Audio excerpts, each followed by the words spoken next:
गांव के पास एक घना जंगल था जहां एक साधु वर्षों से तपस्या कर रहा था। लोग कहते थे कि उसके पास अलौकिक शक्तियां हैं, लेकिन किसी ने उसे आजमाने की हिम्मत नहीं की। एक दिन गांव में एक लालची व्यापारी आया जिसे सोने की भूख थी। उसने सुना कि साधु के पास एक ऐसी मणि है जो छूते ही सोने में बदल जाती है। व्यापारी उस साधु के पास पहुंचा और हाथ जोड़कर बोला, महाराज, मैं आपके दर्शन करने आया हूँ, कृपया मुझे आशीर्वाद दें। साधु मुस्कुराया।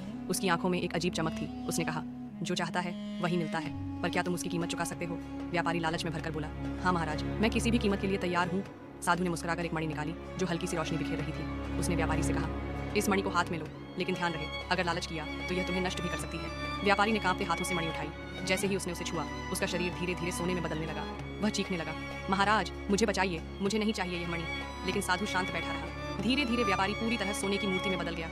साधु ने गहरी सांस ली और बुदबुदाया, मनुष्य का सबसे बड़ा शत्रु उसका लालच है, और जिसने इसे नहीं समझा उसका यही हश्र होता है।